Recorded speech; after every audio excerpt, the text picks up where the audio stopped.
17 juin 1940. Cela fait 7 jours que l'équipage du Janus sur la ligne Maginot Alpine a appris l'entrée en guerre de l'Italie. Mais pourtant, sur la frontière, aucune action significative n'est enregistrée. Soudain, à 17h30, les guetteurs s'alarment. Les 8 tourelles du fort italien du Chaberton, réputé le plus haut du monde et situé en face du Janus, viennent d'entrer en action. Les Français aperçoivent à travers les nuages les flammes des canons italiens, dont les obus viendront bientôt s'abattre sur eux. Bonjour à tous, je me trouve actuellement sur les dessus du Janus, un ouvrage de la ligne Maginot situé dans les Hautes-Alpes, près de Montgenèvre, à 2530 mètres d'altitude. Véritable sentinelle du secteur de Briançon, ce gros ouvrage d'artillerie a joué un rôle primordial durant la bataille des Alpes en juin 1940, où l'armée française a victorieusement résisté à l'invasion italienne. Cette étonnante forteresse, cachée au cœur de la montagne, est le deuxième ouvrage le plus haut de toute la ligne Maginot. Et comme vous vous en doutez, on va vous emmener le découvrir à travers cette nouvelle vidéo historique.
Salut à tous, c'est Antoine pour l'équipe des Historateurs. Aujourd'hui, je vous emmène découvrir le gros ouvrage Maginot du Janus, un élément clé de la défense du Briançonnais en 1940. L'occasion aussi pour nous de poursuivre une série de vidéos qu'on avait commencé avec le Chaberton, qui mêle histoire et exploration de vestiges historiques ou de fortifications. Mais avant toute chose, place à l'histoire. Commençons par un peu de mythologie. Janus, c'est avant tout un dieu romain à double visage. Il était le gardien des portes dont il surveillait les entrées comme les sorties. Il est fidèlement représenté sur l'insigne du Janus où il trône sur une cloche défendue des deux côtés par des mitrailleuses Hotchkiss. Une symbolique qui va révéler exactement le rôle de l'ouvrage.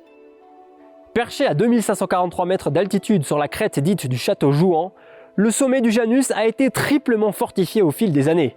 Une tour de guet y fut implantée au XVIIIe siècle, puis un fort serré de rivière au XIXe siècle, et enfin un gros ouvrage de la ligne Maginot au XXe siècle, le deuxième plus haut de France. Voyons un peu sa situation géographique. Cet ouvrage est littéralement la clé de voûte de la défense du secteur de Briançon, étant le plus haut de tous les forts de la place et le plus avancé sur la frontière italienne, et ce, autant pour le fort serré de rivière que pour l'ouvrage Maginot. Mais revenons au commencement. Dès la fin du XVIIIe siècle, une tour de guet est installée sur le mont Janus. C'est en 1883 que l'on va vraiment commencer à fortifier cette montagne avec la création d'une route à canon et d'une batterie d'artillerie à ciel ouvert dans le cadre du système serré de rivière. Après la crise de l'obus torpille en 1885, où apparaissent les obus tels qu'on les connaît aujourd'hui, c'est l'ère de la modernisation des fortifications. On commence la construction d'un blocos d'infanterie qui sera terminé en 1891, puis on lui ajoutera des étages supplémentaires afin d'en faire un casernement du temps de paix. De 1898 à 1906, l'Italie fait réaliser un fort sur le mont Chaberton qui domine tout le secteur, juste en face du Janus. Cette imposante batterie d'artillerie est composée de 8 tours maçonnées avec chacune une tourelle de 149 mm pouvant bombarder jusqu'à Briançon. Juste derrière moi se trouve le Chaberton, qui domine le Janus de près de 600 mètres de hauteur. Le fort français est désormais directement exposé au feu ennemi. Cette menace n'échappe évidemment pas aux Français, qui imaginent même construire une tourelle d'artillerie lourde pour contrebattre le Chaberton. Mais faute d'économie, on se contentera finalement du fort initialement prévu, avec sa batterie et ses pièces pour couverture du col de Montgenèvre et du plateau des Gondrans. Dans le même temps, le fort du Janus est complètement remanié.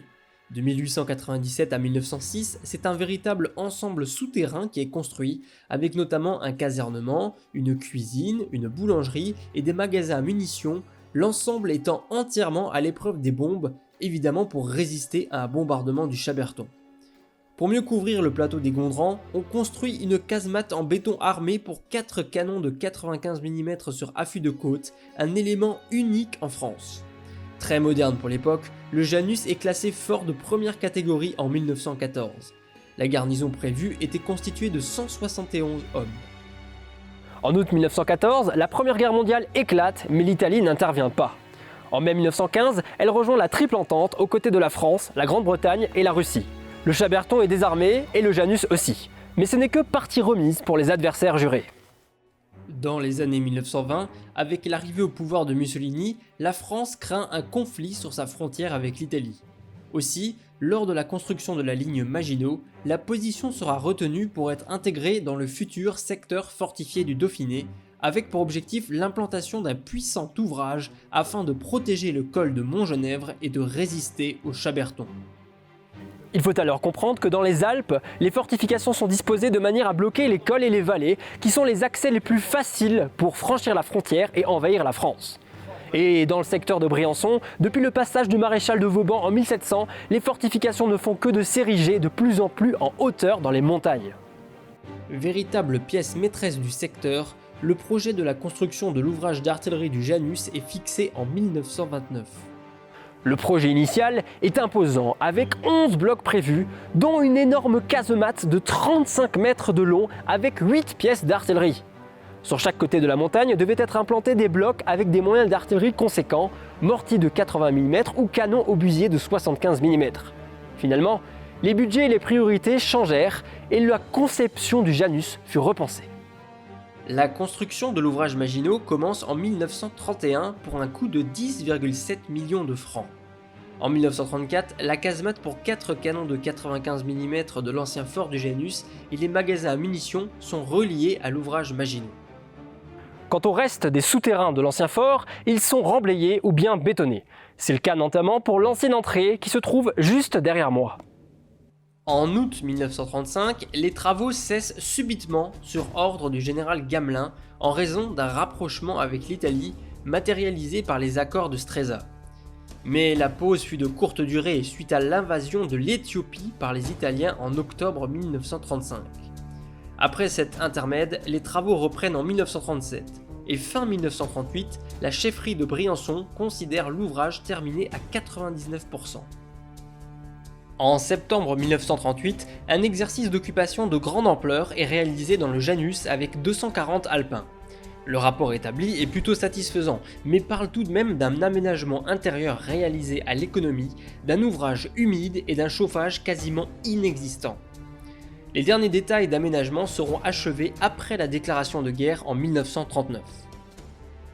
L'ouvrage est alors composé ainsi: 10 blocs, dont une entrée, 3 blocs d'artillerie, 2 blocs cheminées et prises d'air, 2 blocs observatoires et le reste étant des blocs avec armement d'infanterie. Son armement est constitué comme suit: 2 mortiers de 81 mm, 2 mortiers de 75 mm modèle 1931, 4 canons de 95 mm de l'ancien fort, 5 jumelages de mitrailleuses Reibel de 7,5 mm, 2 cloches guetteur fusil mitrailleur et une dizaine de fusils mitrailleurs pour la défense de proximité. Comme sur toute la ligne Maginot, l'armement du Janus est conçu de manière à pouvoir flanquer la ligne principale, c'est-à-dire pouvoir la couvrir. Ainsi, les mortiers de 80 mm du bloc 2 couvrent le col de Montgenèvre, qui est également couvert par les mortiers de 75 mm du bloc 3, qui couvrent également la vallée de la Clarée. Enfin, les 4 canons de 95 mm de l'ancien fort couvrent le plateau des Gondrans. L'armement d'infanterie vient renforcer tout ce plan de feu. Il est aussi équipé d'importantes infrastructures souterraines comme tout ouvrage Maginot: centrale électrique, casernement, cuisine, infirmerie, munitions, nourriture, gasoil, etc. Au début de la Seconde Guerre mondiale, son effectif est de 274 hommes du 72e bataillon alpin de Forteresse sous le commandement du capitaine Mandrillon, qui est loin de se douter que son ouvrage va connaître l'épreuve du feu. Mais avant de vous raconter son histoire durant la bataille des Alpes, on va d'abord vous emmener découvrir l'intérieur de cet ouvrage d'artillerie dont la commune de Montgenèvre nous a exceptionnellement ouvert les portes. Suivez-moi. Donc là on est devant l'entrée mixte de l'ouvrage du Janus. Donc comme tous les ouvrages alpins, on va retrouver le pont-levis, qui est vraiment typique en fait de ces ouvrages alpins. Et bien sûr une entrée pour les hommes sur la droite. Le pont-levis c'était vraiment pour le matériel. On a un créneau pour jumelage de mitrailleuse Reibel qui est juste là, qui permettait de couvrir le plateau des Gondrans, et un créneau pour fusil mitrailleur juste à côté. Donc là, je vous emmène dans l'ouvrage, dont, je vous le rappelle, la commune de Montgenèvre nous a exceptionnellement ouvert les portes. Le créneau fusil mitrailleur juste ici. On va avoir une cloche pour Gator fusil mitrailleur qui est juste là, regardez, au sommet, peinturé encore en bon état. Et là du coup on a le créneau pour jumelage de mitrailleuse qui est juste ici. Allez, on poursuit. Après avoir passé le pont-levis, on va avoir une impressionnante porte blindée qui sépare le reste de l'ouvrage. Juste derrière, on a un chariot, ce qui me permet d'ailleurs de vous raconter une petite anecdote méconnue. C'est que pour augmenter la puissance de feu de l'entrée mixte, un des canons des mortiers de 75 mm de rechange a été attaché à un chariot d'Écoville et placé dans une embrasure à travers le pont relevé afin de pouvoir faire éventuellement feu sur le Gondran. Unique sur toute la ligne Maginot, ce dispositif insolite aurait dû avoir un sacré recul s'il avait été amené à tirer. Et donc là, une deuxième porte blindée couvre la galerie principale de l'ouvrage qui fait 335 mètres jusqu'au bloc observatoire. Mais je vous emmène tout de suite au bloc 2. Le bloc 2 est constitué de deux mortiers de 80 mm que je vais vous montrer tout de suite. Vous voyez là, nous avons les deux mortiers de 80 mm en place. Juste là, le tableau sur lequel étaient indiqués les tirs. Donc là, ces deux mortiers couvraient la première partie du col de Montgenèvre et interdisaient toute action italienne. Ils ne sont pas entrés en action en juin 1940 pour la simple et bonne raison que les Italiens n'ont jamais réussi à franchir le col de Montgenèvre et ont été bloqués sur la ligne des avant-postes. Bon, bien sûr, là on a le mécanisme, vous voyez, pour assembler les obus de mortier, pour mettre l'appennage sur les obus de mortier. Et après, le bloc 2, il a aussi un étage. Le bloc 2 a un étage, il y a un étage supérieur, c'est une casemate. Donc là, on est à l'intérieur, ou plutôt à l'étage supérieur du bloc 2. Donc comme je vous ai montré avant, il y avait deux mortiers de 80 mm en sous-sol. Et en fait, par mesure d'économie, il y a une petite échelle qui nous mène au bloc des mortiers. Et donc à l'étage supérieur, on avait un créneau pour fusil mitrailleur, deux créneaux pour jumelage de mitrailleuse Reibel 7,5 mm. Donc là, on a l'usine électrique de l'ouvrage. Il faut savoir que de base, l'ouvrage du Janus est fourni en électricité depuis les Gondrans par un réseau civil, mais il y a une usine électrique, comme dans tout ouvrage Maginot, qui permet de continuer à fournir de l'électricité en cas de coupure du réseau civil. Donc cette usine électrique est dotée de trois énormes groupes électrogènes de marque CLM. Ce sont des moteurs diesel CLM 408 qui fournissent chacun 100 chevaux à 750 tours minute, bien sûr couplés à un alternateur. Donc là on a les énormes moteurs CLM, compagnie lilloise des moteurs comme indiqué. Et derrière le tableau de commande des groupes électrogènes qui est vraiment en très bon état, c'est très impressionnant. Et juste en face, du coup, on a la cuisine de l'ouvrage. Donc c'est la cuisine qui fournissait, alors là on a une vieille cuisinière d'époque, et donc elle fournissait à manger pour les 274 hommes du fort. Et je vais poursuivre pour vous emmener dans le reste des blocs. On va arriver au bloc 3. C'est une casemate d'artillerie. Donc là on a des gros tuyaux de ventilation. Et on arrive du coup devant les mortiers de 75 mm en modèle 1931. Ce sont des modèles spécifiquement pour les ouvrages de montagne, conçus pour tirer avec le relief qu'avaient les Alpes. Donc là vous voyez que ces mortiers sont dans un excellent état. C'est tout juste si, voyez-vous, Le canon monte. Tout fonctionne encore à merveille dans l'ouvrage du Janus. Ces mortiers couvraient le nord du col de Montgenèvre et la vallée de la Clarée. Ils ont donc, comme je vous l'expliquerai, ils ont également permis de sauver la mise à plusieurs avant-postes français. Voilà, donc nous revoilà dans la galerie principale de l'ouvrage du Janus. Donc je vais en profiter aussi pour vous montrer un peu le casernement du Janus. Là par exemple, on arrive dans l'infirmerie, un service santé. Salle d'attente du poste de secours. Là on a effectivement la salle d'attente de l'infirmerie.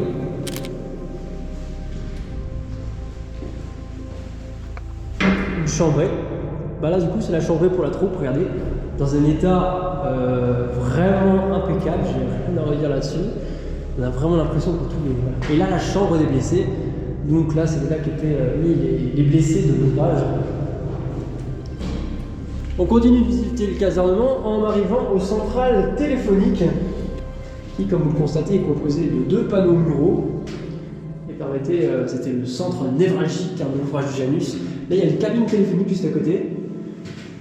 Et là, on a 3 gros répartiteurs téléphoniques. Ces 2 panneaux muraux répartissaient chacun 32 lignes, ce qui en faisait un standard à 64 directions. Il manque la table d'opérateur à 14 circuits. Nous reprenons notre visite du Janus en arrivant tout doucement au PC de l'ouvrage. Donc là, on est vraiment dans le lieu de vie de la troupe. Et là, on a le PC principal du Janus. Nous sommes en fait dans le poste de commandement de l'artillerie du Janus. Ici, il s'agissait du PCT, le poste central de tir, qui prenait les décisions et transmettait les objectifs de tir au bloc de combat. Juste à côté, le SRA, service de renseignement de l'artillerie, relevait toutes les données reçues par téléphone des observatoires. Et donc là, on va se diriger vers le reste de l'ouvrage. Donc la galerie, faut savoir qu'elle fait 335 mètres de long, sous 10 mètres de rochers francs.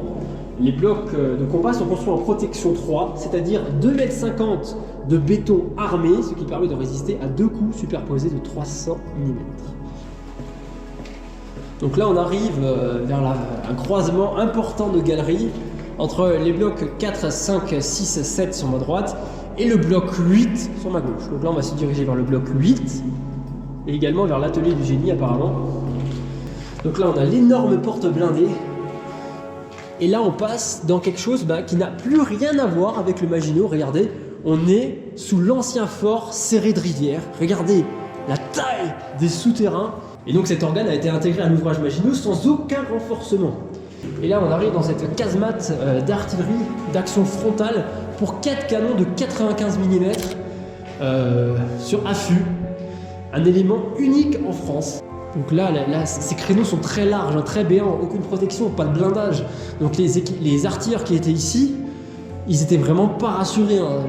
L'aspect de ces vieux locaux contraste totalement avec l'ouvrage Maginot. Et regardez là, chose incroyable, il y a encore les affûts des canons de 95 mm qui, comme vous pouvez le constater à travers le créneau, couvraient le plateau des Gondrans et l'arête du Chenaillet que le Janus pouvait voir.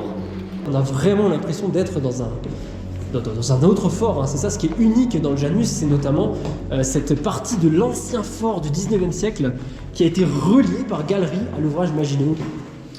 Donc là on arrive dans la suite des souterrains du Janus et on passe à des souterrains beaucoup plus étroits parce que en fait on va aller tout au bout dans des blocs qui servent essentiellement d'observatoire aux pions des armes d'infanterie. Donc cette galerie elle est beaucoup plus exiguë. Et donc on va évidemment vous emmener découvrir tout ça. Sur notre gauche, une galerie qui va nous mener vers le bloc 4, le bloc observatoire également équipé d'une cloche GFM. Et pour ça, il va falloir grimper. C'est parti. Nous y sommes. Donc voici l'observatoire, regardez. Cloche observatoire, cloche GFM. Donc là, on a la cloche GFM, guetteur fusil mitrailleur du bloc 4 sur laquelle on était sur les dessus juste avant. Et dont l'une porte les impacts, enfin l'impact unique d'un obus du Chaberton de 149 mm. Donc ici la salle des observateurs, un petit bureau Ici, on a la cloche VDP, vision directe et périscopique, qui étaient donc les yeux de l'ouvrage du Janus.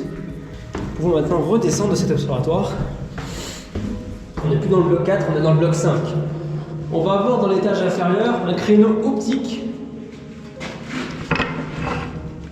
qui nous permet d'avoir une vue incroyable sur la vallée de la Clarée et le col de Montgenèvre, ce qui montre bien exactement les éléments que le Janus couvrait le mieux avec son artillerie.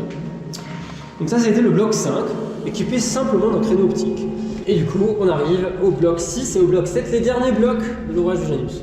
On va commencer par le bloc 6.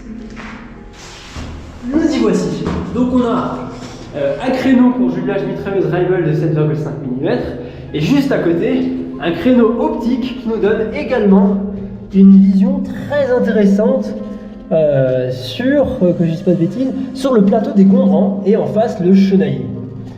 Voilà pour le bloc 6. Donc direction le bloc 7. Le bloc 7 se composait simplement d'un créneau pour jumelage de mitrailleuse. Et ce qui est très intéressant dans ce bloc, c'est qu'on a la ventilation manuelle qui fonctionne encore.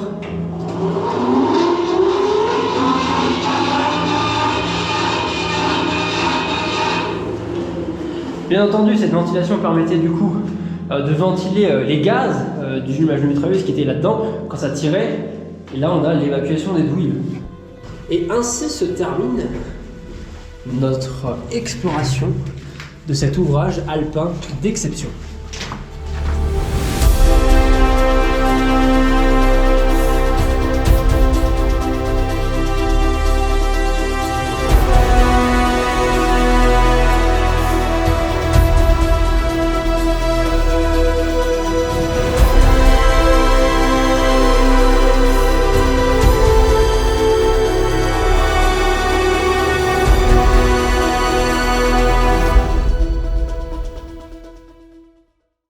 C'est donc cet ouvrage alpin très impressionnant et doté d'un armement conséquent qui va connaître l'épreuve du feu durant la Seconde Guerre mondiale.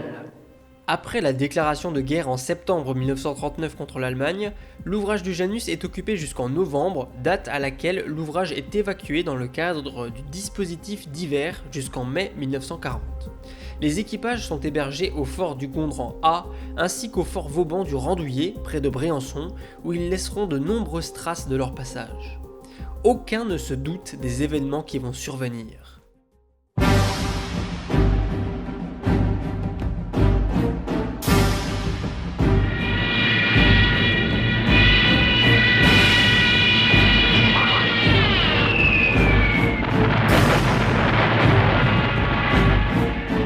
Le 10 mai 1940, l'Allemagne passe à l'offensive sur la Belgique, le Luxembourg et les Pays-Bas, puis enfin la France. En juin, alors que les dernières lignes de défense françaises craquent face à l'envahisseur allemand, l'équipage du Janus apprend, le 10 juin, l'entrée en guerre de l'Italie sur son poste radio. C'est le début de la bataille des Alpes. Poussé par Hitler, Mussolini décide de s'attaquer à une France déjà à genoux. 300 000 soldats italiens vont partir à l'assaut des positions tenues par 170 000 Français, dont 85 000 en première ligne. Mais dans un premier temps, les assauts italiens sont timides et largement contenus. Dans le Briançonnais, le rapport de force est le suivant. Côté italien, le 4e corps d'armée du général Mercalli aligne 2 divisions d'infanterie, la 2e division d'infanterie Sfrosiesca et la 26e division d'infanterie Assietta, soit 30 000 Italiens. Du côté français, on trouve seulement les troupes du secteur fortifié du Dauphiné, du général Sivoct, alignant la 75e demi-brigade alpine de Forteresse et les artilleurs du 154e régiment d'artillerie de position, soit environ 8500 Français. L'ouvrage du Janus, qui compte à ce moment-là 254 hommes d'équipage en son sein, observe avec inquiétude son vieil adversaire, le Chaberton. Va-t-il entrer en action ? Les observateurs du bloc 4, dans lequel nous nous trouvons actuellement, ne le lâchent pas des yeux. Le 17 juin 1940, ils observent les premiers coups de 149 mm tirés par le Chaberton. Le 18 juin 1940, l'ouvrage du Janus et l'avant-poste du Chenaillier sont pris pour cible par l'artillerie italienne. La ligne électrique est coupée provisoirement et la centrale de l'ouvrage est mise en route. Les observateurs aperçoivent des chars près de la frontière, mais les ordres sont clairs. ne pas tirer au-delà de la frontière tant que les Italiens restent sur la défensive. Alors que surviennent les négociations d'armistice, Hitler fait comprendre à Mussolini qu'il ne pourrait prétendre que les territoires qu'il aura conquis par la force. Aussi, le 20 juin 1940, Mussolini ordonne à ses armées une attaque massive de la frontière. Un des grands axes d'attaque, le col de Montgenèvre, couvert par le Janus et fermé par un point d'appui fortifié.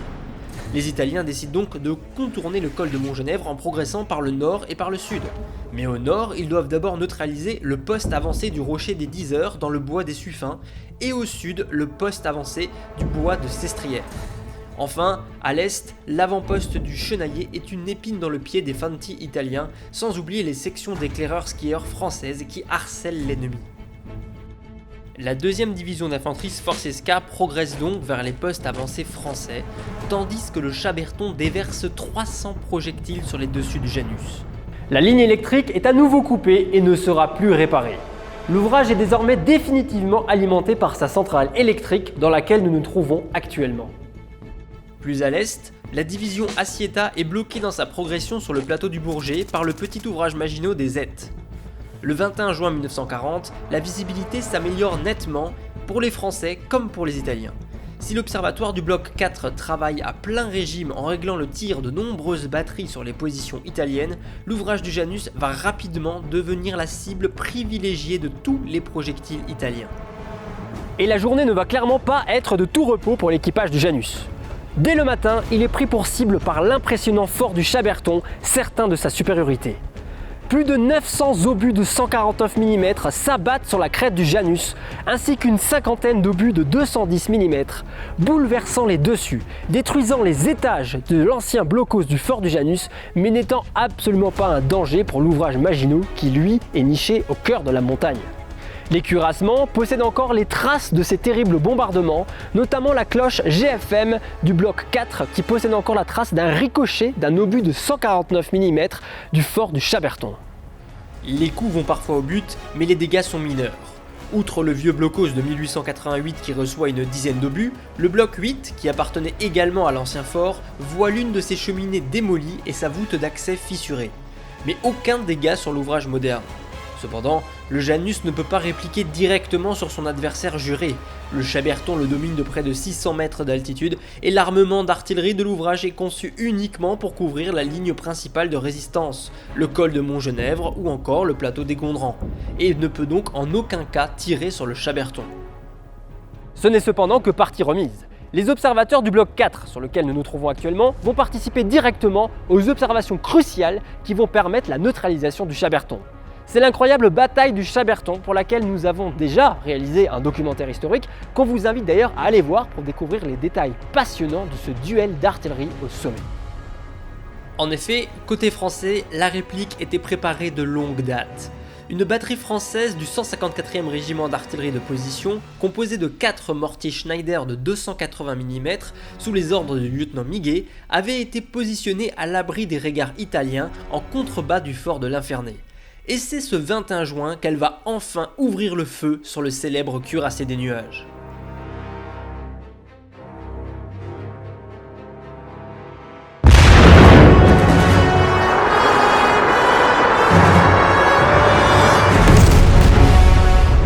En 3h30, 6 des 8 tourelles du Chaberton sont neutralisées par 57 obus de 280 mm.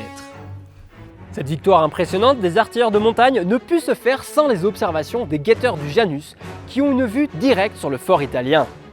Les blocs 4, 5, 6 ainsi que l'observatoire extérieur de la Croix de Toulouse ont participé à ces opérations.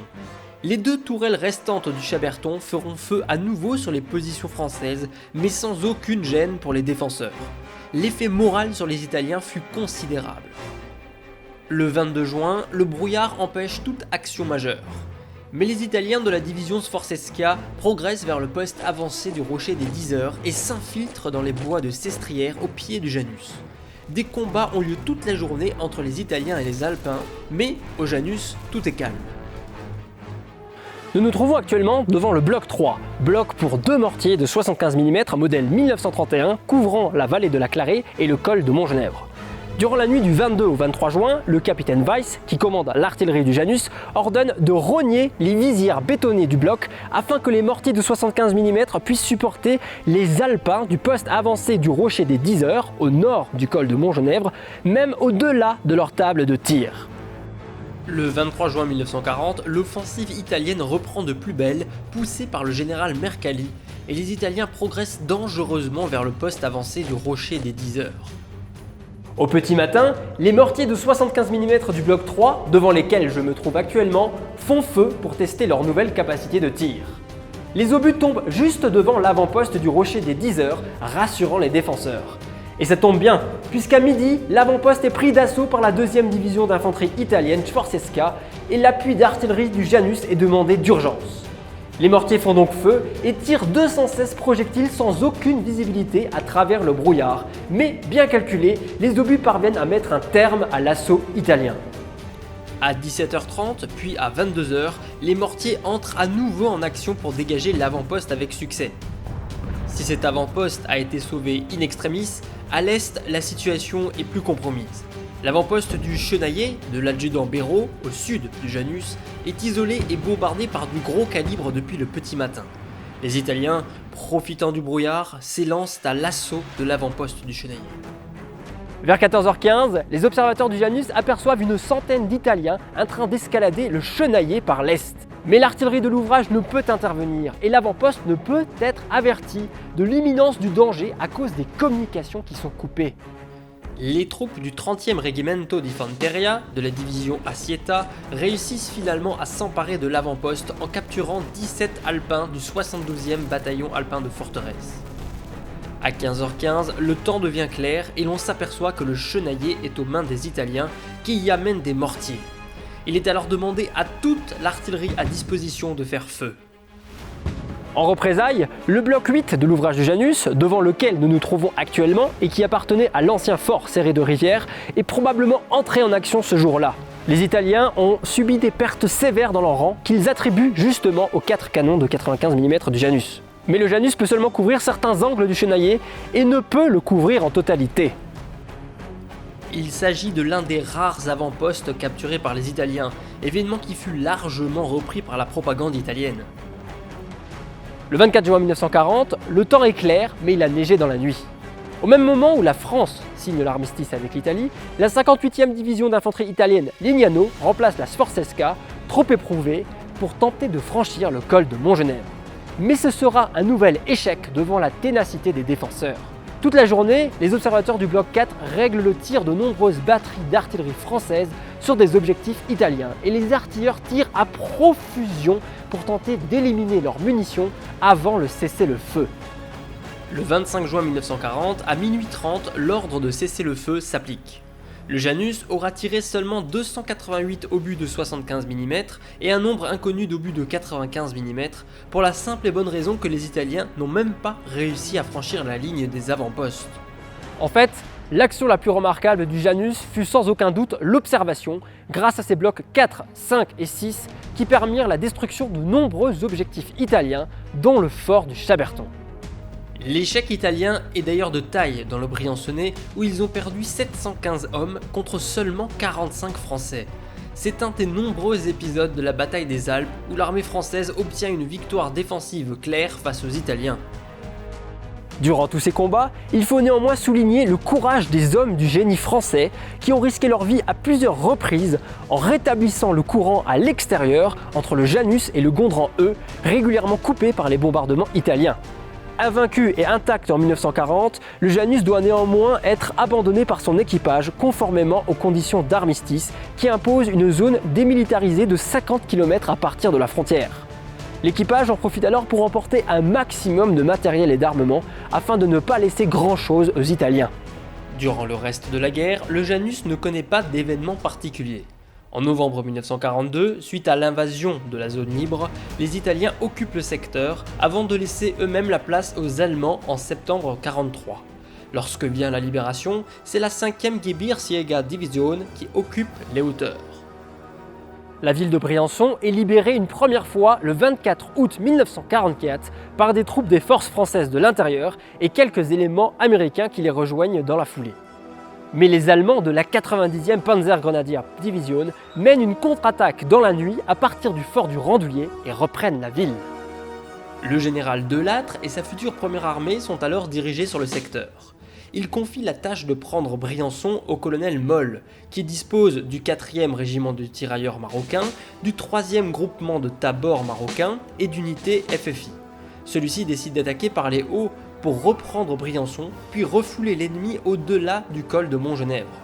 Le Janus est alors occupé par les Allemands.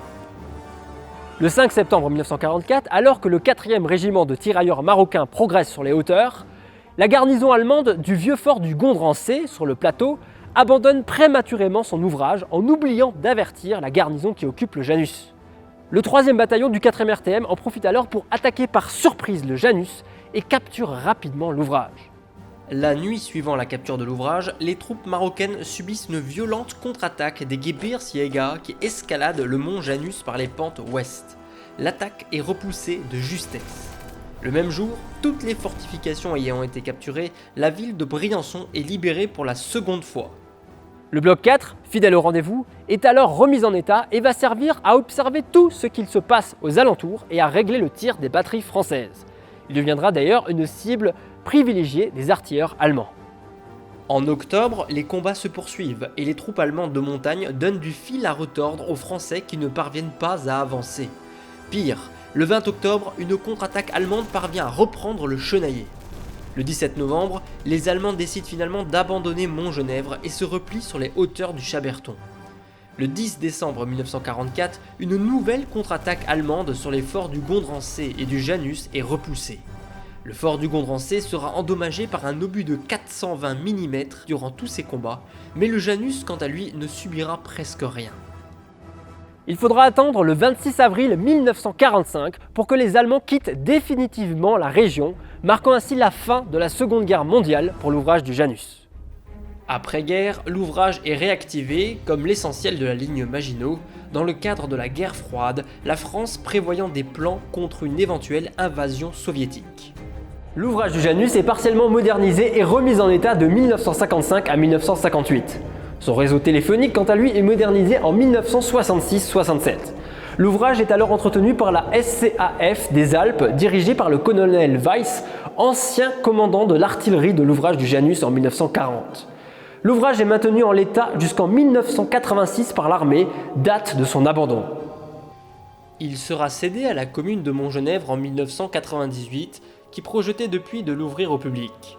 Un projet est d'ailleurs en train de se concrétiser pour des visites régulières, afin que l'histoire victorieuse du deuxième ouvrage Maginot le plus haut de France ne tombe pas dans l'oubli.